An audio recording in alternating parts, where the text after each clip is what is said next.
Olá, nossa conversa de hoje é com Rubens Sardenberg, diretor de Regulação e Economia da FEBRABAN, a Federação Brasileira de Bancos. Bem, Rubens, hoje a gente não poderia deixar de falar da evolução dessa crise, como ela tem se desenvolvido no sistema financeiro, no sistema bancário, e como o sistema bancário está reagindo a essa questão tão importante como, por exemplo, o crédito. Boa tarde, João. Olha, é uma crise de grandes proporções, né? Eu acho que isso vem sendo falado bastante. Temos uma crise de oferta e demanda ao mesmo tempo. Acho que é uma crise em escala global, e é uma crise que tem também um medo associado que envolve a saúde, né? Então, isso enfim, é uma crise de grandes proporções.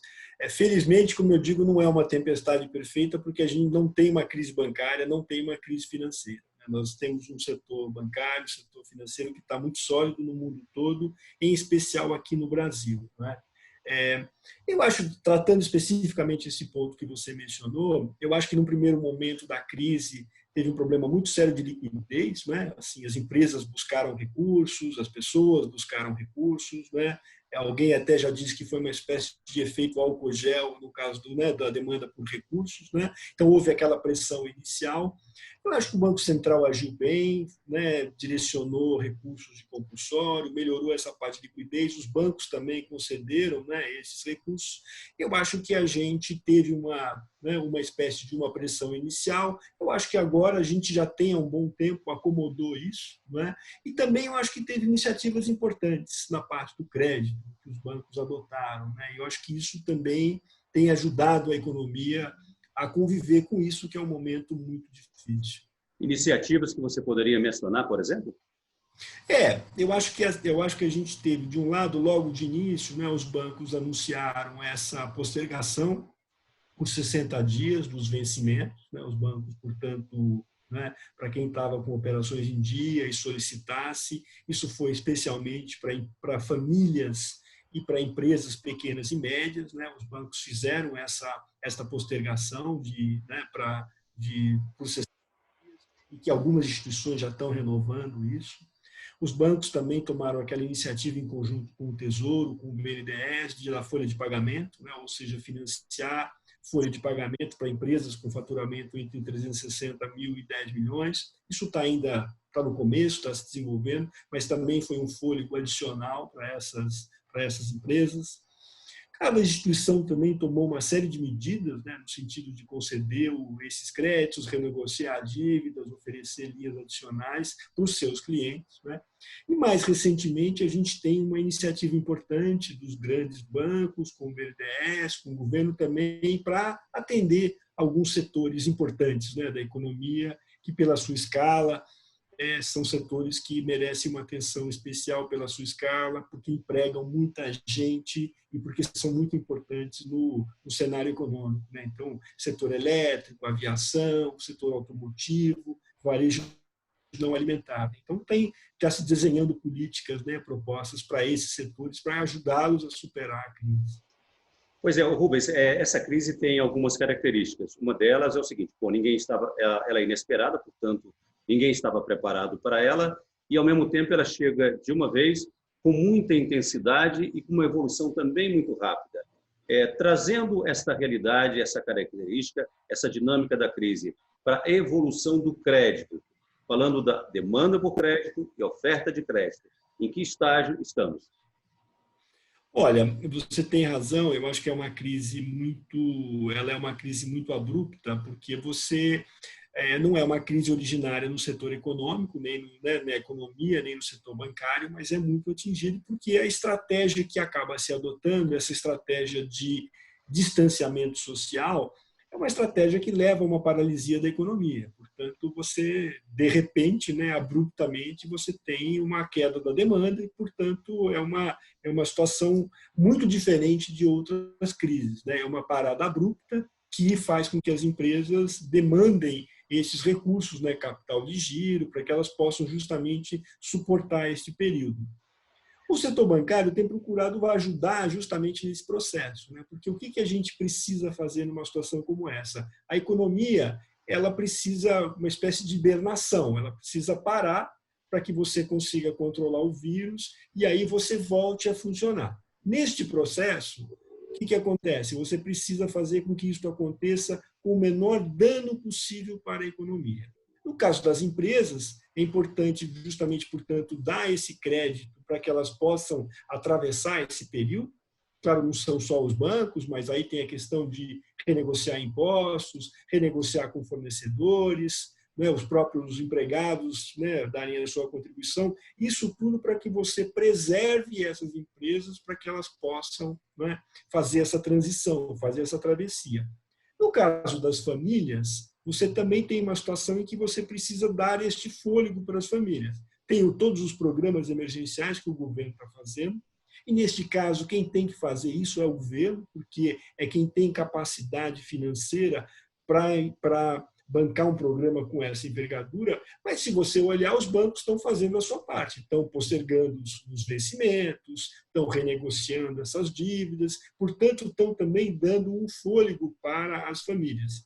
Agora, quando você olha o crédito, você vai perceber que, por conta disso, você tem uma expansão significativa nas operações para empresas de pessoa jurídica e começa a observar uma contração nas operações para pessoas físicas. Né? Pois é, Então, porque isso eu queria que você explicasse. Por que nesse momento, estaria já havendo uma redução da demanda, ou seja, o número de famílias já demandando, as famílias já demandando menos crédito? Porque eu acho que, por um lado, você veja, as empresas têm esse comportamento, né, de buscar os recursos, justamente as empresas precisam sobreviver nesse período, né, com o menor dano possível, para que, quando a gente tenha a retomada, elas possam ajudar na retomada de uma maneira mais rápida possível. Por outro lado, as famílias têm que ser cautelosas num momento como esse, o risco de desemprego, o risco de perda de renda, numa situação que você de incerteza econômica, que você não sabe quanto vai durar. As famílias, cautelosamente, estão reduzindo os seus gastos, estão reduzindo o seu consumo ao essencial e, portanto, o que acaba acontecendo é que boa parte, por exemplo, tudo que se diz respeito a financiamentos de valores mais elevados, financiamento a veículo, financiamento a imóveis, a tendência das famílias, com razão, é de segurar essas operações. Então, a gente observa uma queda, não é, nesses financiamentos.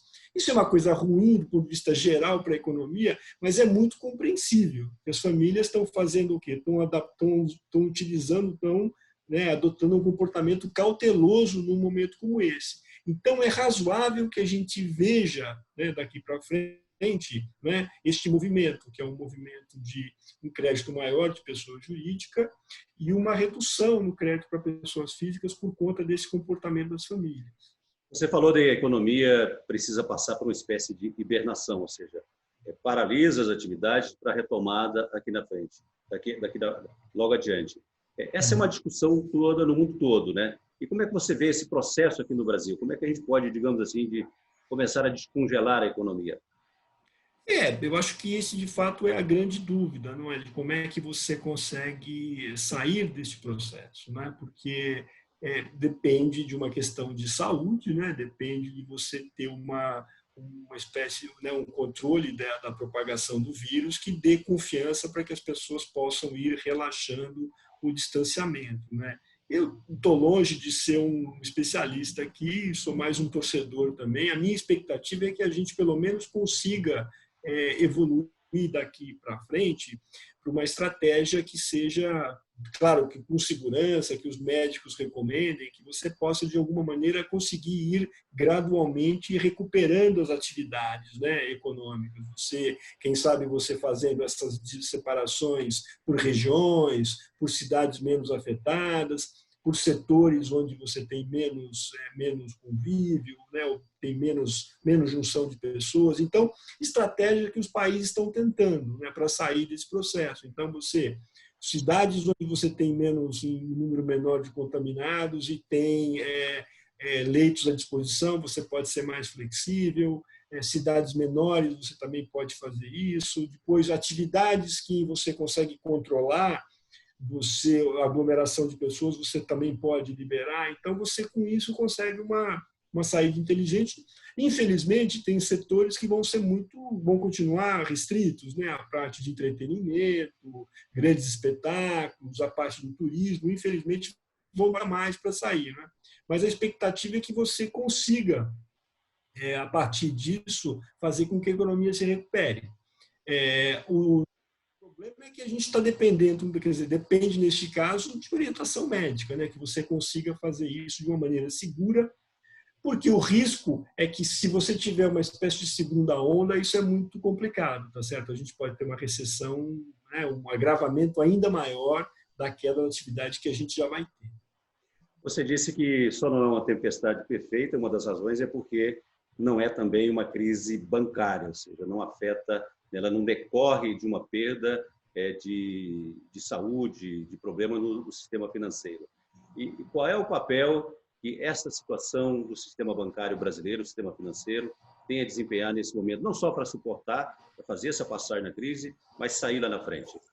Olha, João, eu acho que nesse caso aqui nós tivemos muita sorte e juntar sorte, mas junto com precaução e com comportamento preventivo assim muito importante, né? Eu diria para você assim, se a gente lembrar a crise de 2008, não pegou o Brasil, mas não pegou, o que eu digo, não foi uma crise do setor bancário brasileiro, mas teve uma crise lá fora, e essa crise lá fora, ela mostrou que os bancos dos países mais desenvolvidos estavam com pouco capital, estavam com capital de baixa qualidade e estavam com pouca liquidez. Então, você teve todo um ordenamento a partir de Basileia III, né, que fez com que os bancos se fortalecessem na sua estrutura de capital, no tamanho do capital, né, no volume de capital e também na parte da sua liquidez. O Brasil, que já estava numa situação boa, o Brasil avançou ainda mais, né,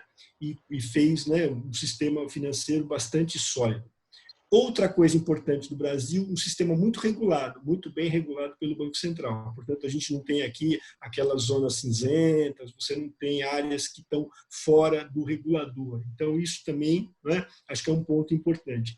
O terceiro ponto é que o setor bancário vem investindo muito em tecnologia já de muito tempo, né, e o que se revelou não só do ponto de vista dessa resiliência, como no atendimento às pessoas. Porque você imagine, nessa situação que a gente está vivendo, se não fosse possível, não é, as pessoas serem atendidas em 70%, 80%, 90% das suas necessidades por internet banking e por todas essas facilidades que o sistema bancário tem. Se você imaginar a quantidade de pessoas que estão em casa, fazendo home office, né, fazendo como a gente está aqui agora na vídeo, e que o setor bancário vem atendendo essas pessoas, né, isso, né, é um grande ativo do país ter isso, né? Então, eu diria para você que você tem um sistema financeiro sólido, um sistema financeiro bem regulado, um sistema financeiro que consegue prover serviços dessa qualidade, mesmo num ambiente tão instável,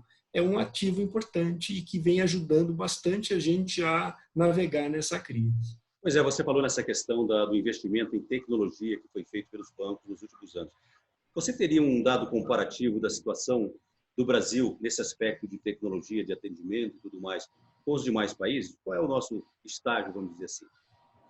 Olha, os bancos investem em números expressivos de tecnologia no Brasil já há muitos anos. Os bancos são muito inovadores, os bancos brasileiros. Nós temos números na faixa de 20 bilhões.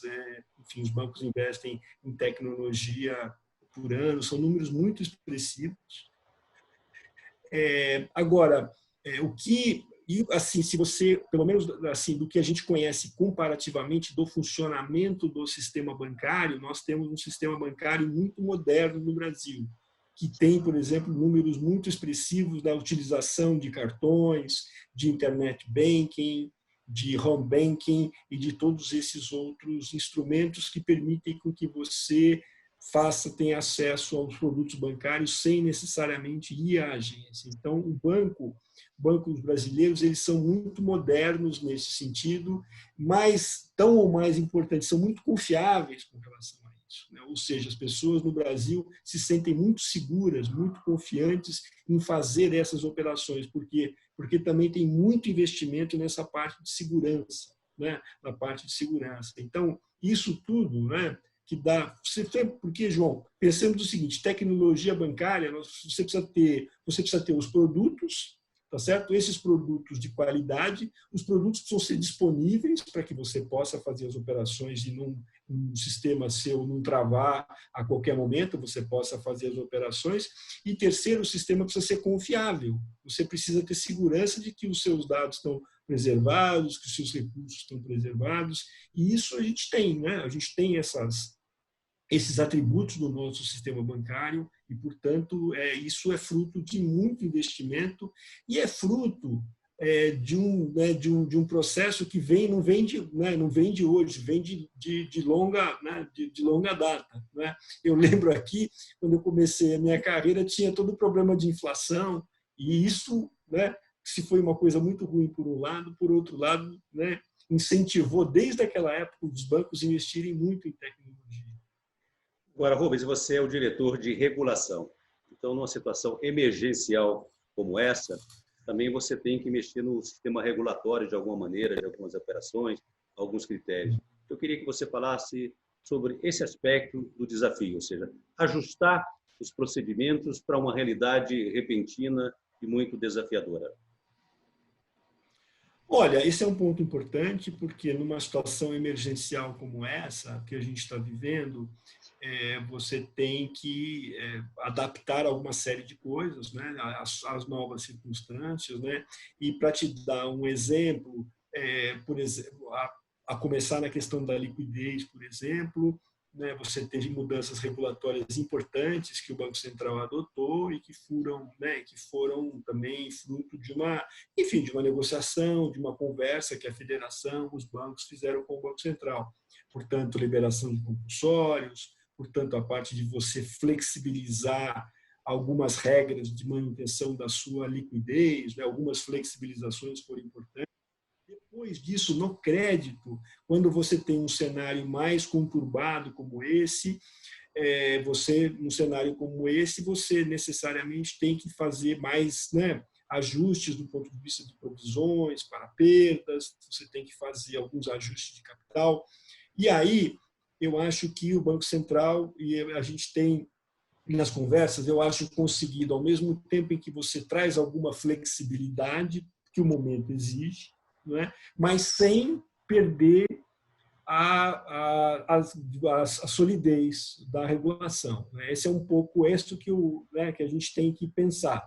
Você, por um lado, imagine, você tem que fazer um provisionamento que, se a regra vai te fazer um provisionamento muito grande no curto prazo, sendo que você pode eventualmente fazer isso gradualmente. Isso é uma coisa que pode ajudar numa situação, como você disse, de uma crise que acontece num espaço de tempo muito curto. Então, assim, são eventualmente mudanças que são possíveis de serem feitas para adaptar à circunstância. E isso, eu acho que isso tem acontecido bastante, que é uma maneira de você enfrentar a crise flexibilizando algumas regras, mas sem perder a essência, que é de você manter a solidez do sistema. É importante que você não abra mão em nenhum momento disso, né? Da solidez do sistema bancário em termos de capitalização e provisionamento.